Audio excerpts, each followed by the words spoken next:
Friends, now we will see the examples from problem practice set 1.3.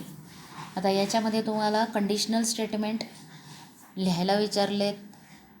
त्याचबरोबर problem सेटमध्ये काही असतील अँटीसिडेंट लिहा, कॉन्सिक्वेंट लिहा, कॉन्व्हर्स लिहा, अशा टाईपचे क्वेश्चन्स विचारलेले असतात. आता एक कोणत्याही कंडिशनल स्टेटमेंट जे आहे इफ दॅन स्टेटमेंट, त्याचा जर आपण कॉन्व्हर्स केला तर तो कॉन्व्हर्स दरवेळेलाच ट्रू येईल असं नाही. काही वेळेला तो कॉन्व्हर्स ट्रूसुद्धा असू शकतो.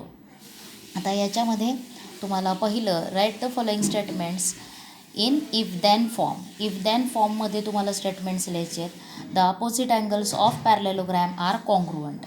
आता ह्याच्यामध्ये पॅरलेलोग्रॅम हा कोणता टाईप आहे? जॉमेट्रिकल फिगरचा क्वाड्रिलॅटरल. म्हणून सुरू करताना कसं करायचं आहे? If a quadrilateral is a parallelogram then the opposite angles are congruent. हा त्याचा काय येणार आहे?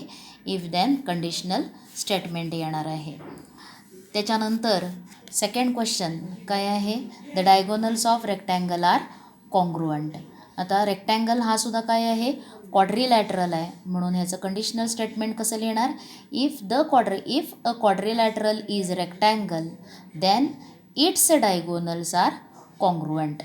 त्याच्यानंतर तुम्हाला थर्ड स्टेटमेंट दिलेलं आहे. If an isosceles triangle in an isosceles triangle, the segment joining the vertex and the midpoint of the base is perpendicular to the base. आता दिलेला ट्रायंगल काय? पहिल्यांदा जॉमेट्रिकल फिगर कोणती आहे? ट्रायंगल. म्हणून इफ अ ट्रायंगल, आता ट्रायंगलचा कोणता type आहे?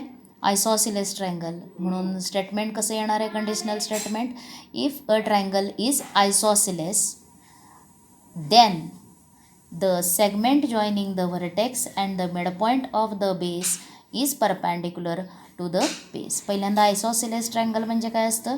की ज्याचे दोन साईड्स काय असणार आहेत?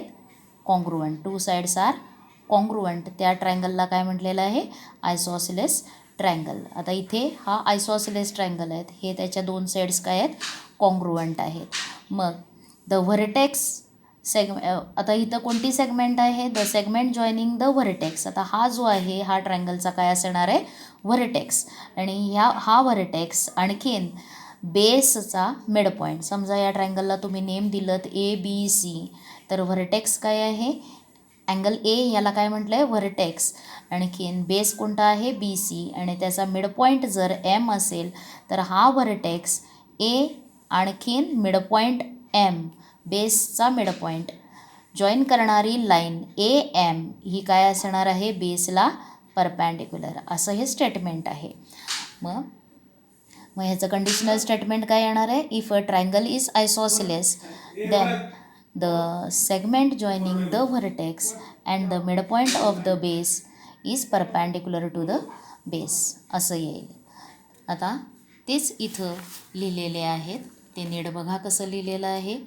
फक्त जॉमेट्रिकल फिगर कोणती आहे त्याचा यूज करायचा आहे.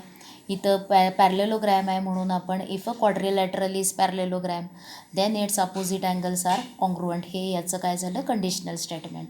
त्याच्यानंतर सेकंड स्टेटमेंटमध्ये रेक्टँगल हा क्वाड्रिलॅटरल आहे म्हणून इफ दॅन स्टेटमेंटमध्ये if diagonals of if a quadrilateral is a rectangle then its diagonals are congruent. आणि थर्डमध्ये जॉमेट्रिकल शेप कोणता आहे? ट्रायंगल. म्हणून आपण इफ दॅन स्टेटमेंटमध्ये कसं सुरुवात करायची आहे? If a triangle is isosceles then मग पुढचं स्टेटमेंट येणार आहे then the segment joining the vertex and the midpoint of the base is perpendicular. त्याच्यानंतर तुम्हाला सेकंड क्वेश्चनमध्ये तुम्हाला काय दिलेलं आहे? कॉन्व्हर्स लिहायला विचारलेलं आहे आणि त्याच्यासाठी स्टेटमेंट्स दिलेत. आता पहिलं स्टेटमेंट बघा तुम्ही. कॉन्व्हर्स लिहायला विचारलं आहे म्हणजे पहिल्यांदाच ते स्टेटमेंट कसं असायला पाहिजे? कंडिशनल. म्हणून दिलेलं स्टेटमेंट पहिल्यांदा कंडिशनल फॉर्ममध्ये लिहायचं आणि मग त्याचा कॉन्व्हर्स लिहायचा. सेकंडमध्ये तुम्हाला देतानाच कंडिशनल स्टेटमेंट दिलं आहे, मग त्याचा कॉन्व्हर्स तुम्हाला लिहायचा आहे फक्त. थर्ड स्टेटमेंटमध्ये सुद्धा पहिल्यांदा कंडिशनल स्टेटमेंट लिहायचं आणखीन मग कॉन्व्हर्स लिहायचा. परीक्षेमध्ये ज्या वेळेला write the converse of the following statement आणि देताना या टाईपमध्ये पहिल्या आणि तिसऱ्या टाईपमध्ये जर क्वेश्चन दिला तर पहिल्यांदा त्याचं कंडिशनल लिहायचं स्टेटमेंट आणि मग कॉन्व्हर्स लिहायचा. आणि त्याचे स्टेटमेंट्स इथं दिलेले आहेत. पहिलं दिलेलं आहे त्याचं स्टेटमेंटचं कंडिशनल स्टेटमेंट काय येणार आहे. आता इथं the alternate angles formed by 2 parallel lines and that transversal are congruent हे स्टेटमेंट आहे. त्याचं कंडिशनल स्टेटमेंट काय येणार आहे. तर if the angles formed by 2 lines and their transversal are congruent then the lines are parallel. आपल्याला दोन lines parallel केव्हा म्हणता येणार आहेत. तर ट्रान्सव्हर्सल न केलेली अल्टरनेट अँगल्स जर कॉन्ग्रुअंट असतील तर त्या दोन लाईन्स काय असतात, पॅरलल. त्याचा यूज केला. आणि आता इथं कॉन्व्हर्स लिहायचं आहे. कॉन्व्हर्समध्ये बघा पहिल्यांदा कंडिशनलमध्ये if the alternate angles formed by 2 lines हा अँटीसिडंट आहे आणि कॉन्सिक्वंटमध्ये काय आहे, द लाईन्स आर पॅरलल. मग कॉन्व्हर्समध्ये पहिल्यांदा काय येणार आहे, द 2 लाईन्स आर पॅरलल हे स्टेटमेंट पहिल्यांदा. म्हणून if the 2 lines are parallel then the alternate angles formed by their transversal are congruent. हे त्याचं काय कोणतं स्टेटमेंट झालं, कॉन्व्हर्सचं स्टेटमेंट. त्याच्यानंतर सेकंडमध्ये तुम्हाला स्टेटमेंट देतानाच कंडिशनलमध्ये दिलेलं आहे आणि स्टेटमेंट काय आहे.